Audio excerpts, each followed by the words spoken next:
ZNS Total Sports, brought to you by Fourth Terrace Diagnostic Center.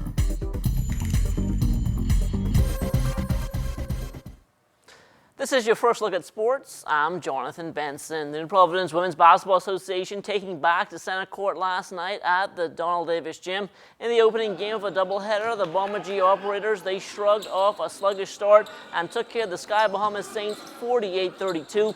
Diasti Delancey leading the way in the win. She had 11 points, 5 assists, and 3 rebounds. Lakeisha Roll and Marceline St. Jean, they tied for a side-high 9 points in the loss for the Saints. As for the feature game, the Super Value Sideboard Queens, they led by as much as 11 points in the second half before holding off the COB Caribs 60-58.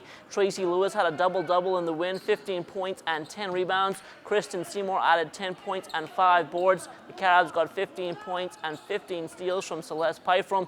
Gabrielle McKinney was right behind with 14 points and 10 rebounds. Now, just prior to ladies' action last night, the government secondary schools also continuing with regular season play. The Antal Rogers Timberwolves and C.R. Walker Knights taking to the court in the senior boys feature game. This one ended up in the favor of the Timberwolves, 76-69. We executed the game. We finally coming alive, we gelling together as a team. And everything was just falling in place for us. Our shots was falling. And we just came out strong, and we know that it was a must-win game, and we had to win it in order to stay alive for a playoff run. So we had to put it together. It's now or never. You know, my hats off to Antal Rogers. They played a good game. They went out there and they executed the stuff that they've been taught.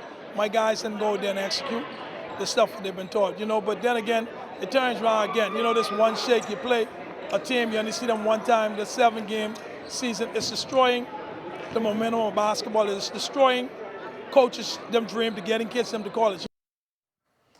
So basketball definitely heating up in the night league and the high schools. We have more from high school coming up for you tomorrow, so be sure to check out. Come Friday night at the Chumash Casino in California, Bahamian super featherweight Valentino Knowles will make his pro debut against Mexican Alejandro Ochoa in a 4-round undercard bout. We recently had a chance to speak with President of the Amateur Boxing Federation of the Bahamas, Wellington Miller, to get his thoughts on Valentino's turning pro.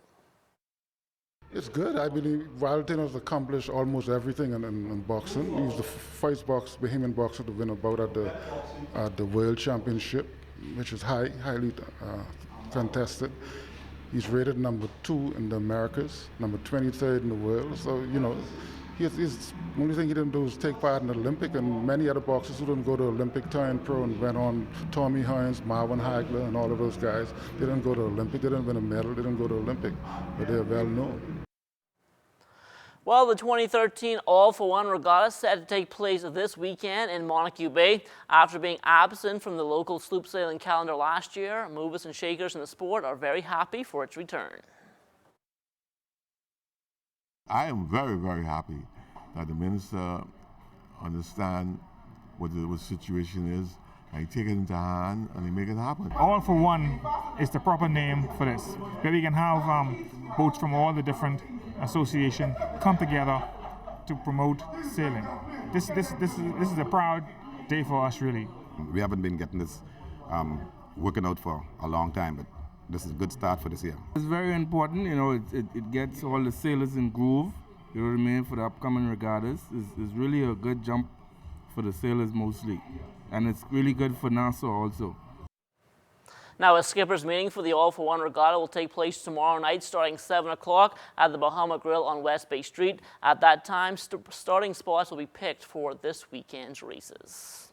And finally, in this segment, the sailing fraternity has lost one of its own in skipper Marty Bullard. Speaking on hearsay, sailing enthusiast and friend, the Reverend Dr. Philip McPhee told us about what appears to be a very mysterious boating accident off Mangrove Key. He went out fishing. They found the boat still with the engine on, and they found his body a day later. So we really don't know what happened. We're still waiting to hear from this family and friends and those in Andros as they assume what might have happened. But all we know that we lost a great friend, a great sailor, a great sailing enthusiast, a great competitor. And so we certainly want to give our condolences to the family of the late Marty Bullard. And all of us here at ZNS Total Sports also want to extend, that is, our condolences to the family of Marty Bullard. He was definitely a great sailor there. And that will do it for sports, but stay tuned, there's more to come after the break.